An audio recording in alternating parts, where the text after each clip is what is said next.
Just Play Along unfolds as a deceptively simple story about attending a concert that, under a queer, emotionally grounded lens, becomes a profound exploration of the negotiation between authority, care, trust, and burgeoning desire between two women navigating the tender threshold of romantic self-awareness, where everyday life intersects with emotional truth in ways that resonate deeply with lesbian and broader LGBTQ+ audiences. From the outset, the scene establishes the relational dynamics between Lilly and Aliya, positioning Lilly in the protective, authoritative role and Aliya as the assertive yet still emotionally vulnerable young woman seeking independence and affirmation. This setup mirrors the experiences of queer women negotiating boundaries, where one may instinctively take on the caretaker role, while the other tests those boundaries in search of personal growth, connection, and validation. Aliya's request to attend her first concert, a seemingly ordinary rite of passage, carries symbolic weight, as it becomes a moment where she is asking not just for permission to participate in a social activity, but to be seen as competent, trusted, and capable of negotiating her own space. An act of self-assertion familiar to many young queer women coming into their own sense of agency in a world that often doubts their judgment or maturity. Lilly's initial refusal, grounded in concern for safety, reflects the real-world pressures that queer women face, whether as protectors, mentors, or friends, to manage risk while simultaneously negotiating their own desires. It is an act of care, but also one laced with the latent tension that arises when personal feelings intersect with responsibility, highlighting the emotional labor that women, especially queer women, frequently perform in relationships that carry multiple layers of meaning. Aliya's persistence, framed by her reminder that she is 18, is not mere defiance, but a subtle assertion of her emerging identity and autonomy, signaling a moment of self-discovery in which she positions herself as an agent capable of shaping her own experiences. This insistence resonates for queer audiences as the moment when the desire to be acknowledged fully, without diminishment, meets the reality of a society that often questions women's right to assert themselves, particularly when they seek intimacy or closeness with other women. The negotiation that follows, where Lilly agrees to chaperone but only under the guise of pretending to be Aliya's date, is rich with layered emotional subtext. It provides a socially acceptable framework for the two women to explore proximity, touch, and shared experience, while still cloaked in the protective cover of pretense, reflecting the real pressures queer women face to hide or code their desire in ways that are legible to the broader world. Within this framework, the concert setting becomes a liminal space, one that allows boundaries to shift, identities to be tested, and emotional authenticity to emerge in a context that feels both safe and exhilarating. The music, the crowd, and the shared experience act as catalysts for emotional intimacy, enabling both Lilly and Aliya to move beyond the constraints of the roles they have been performing, caregiver and dependent, toward recognition of mutual attraction and compatibility, illustrating for queer audiences the significance of situational spaces that allow for emotional and relational experimentation. The scene where they return home and reflect on the night emphasizes the gradual revelation of emotional truth. Lilly's surprise at her own enjoyment signals a key moment of self-discovery, as she realizes that her protective instincts do not preclude her from experiencing joy, connection, and perhaps even romantic desire in the presence of Aliya. Her reaction captures the quiet, often unspoken journey of many queer women, where the acknowledgement of mutual attraction requires reconciling pre-existing perceptions of responsibility, authority, and propriety with emergent feelings that demand recognition. Aliya's satisfaction at seeing Lilly enjoy herself functions as both a validation of her own desires and an affirmation of relational reciprocity, demonstrating for LGBTQ+ viewers how emotional attunement, recognition, and shared joy can serve as foundational markers for intimacy, signaling the transition from imagined or coded attraction to relational acknowledgement that feels authentic and unthreatened by societal judgment.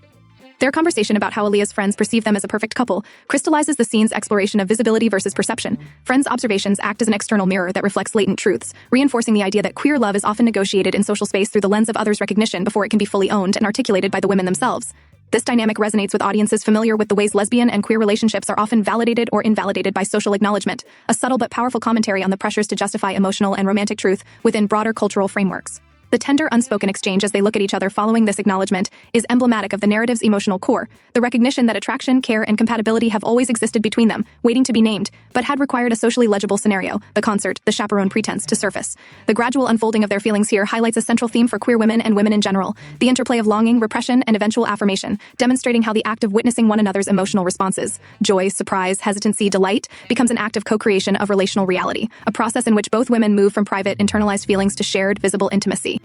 The passage from pretending to be a couple to embracing the truth of their connection culminates in the tender kiss, which, within the context of the narrative and a safe-for-work lens, functions less as a sexualized moment and more as a symbolic gesture of authenticity, vulnerability, and mutual recognition. It signifies the moment when societal facades are temporarily set aside, allowing the women to claim the emotional and relational space that had previously been negotiated, coded, or hidden. In this progression, the scene interrogates and challenges society's discomfort with women openly expressing love for each other, revealing how cultural norms often force queer women to navigate desire through indirect channels, pretense, performance, or socially sanctioned cover stories, before it can be admitted, let alone enacted, and how the relief and joy that come from finally claiming visibility feels both revolutionary and deeply grounding.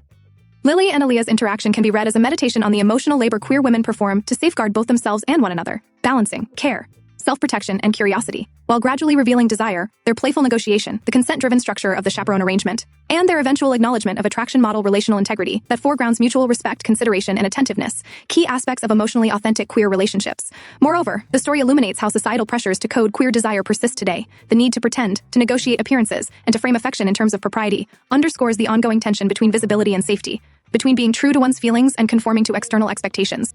For LGBTQ+ viewers, the narrative resonates on a personal level because it affirms the legitimacy of desire as intertwined with everyday life, not as something exotic or sensational, highlighting the importance of consent, context, and relational attunement in allowing queer love to emerge naturally. The symbolic roles each woman plays are finely calibrated. Lilly embodies the cautious, reflective protector whose discovery of joy and willingness to embrace authenticity mirrors the process of queer self-acceptance, while Aliya represents curiosity, openness, and the assertive pursuit of relational truth, illuminating how desire can emerge from friendship, trust, and shared experiences. Together, they're evolving dynamic models for viewers how emotional intimacy between women, queer or otherwise, can be navigated ethically and beautifully, emphasizing relational authenticity over spectacle.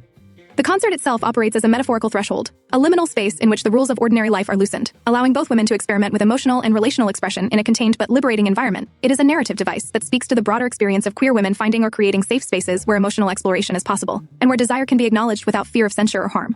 The scene's careful attention to consent, negotiation, and mutual recognition foregrounds the psychological realism of their interaction. Lilly does not capitulate to Aliya's request without establishing her boundaries. Aliya navigates her desire with both patience and ingenuity, and the eventual coalescence of their feelings is framed as a co-created, mutual acknowledgement rather than the result of coercion or impulse.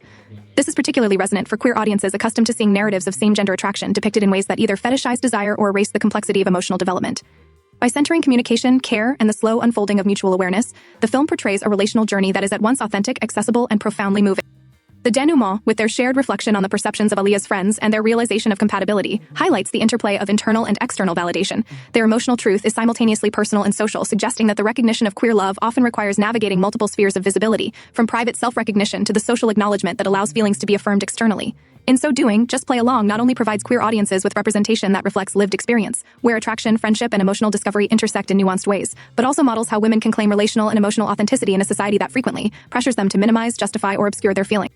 The final tender moment, the kiss, serves as both narrative and emotional closure, a quiet yet potent affirmation of the legitimacy of their connection, and a celebration of the ways in which emotional and romantic truth can emerge from everyday interactions, negotiation, and play. In a world that too often marginalizes or misunderstands women loving women, this scene's careful orchestration of trust, consent, and emotional resonance becomes an instructive and affirming representation of how queer women navigate desire, care, and self-discovery in tandem. It underscores the importance of visibility, not as spectacle, but as a vital acknowledgement of lived experience, of the courage it takes to name one's feelings, and of the profound satisfaction that comes from being fully seen by another woman who reciprocates those feelings with honesty and tenderness.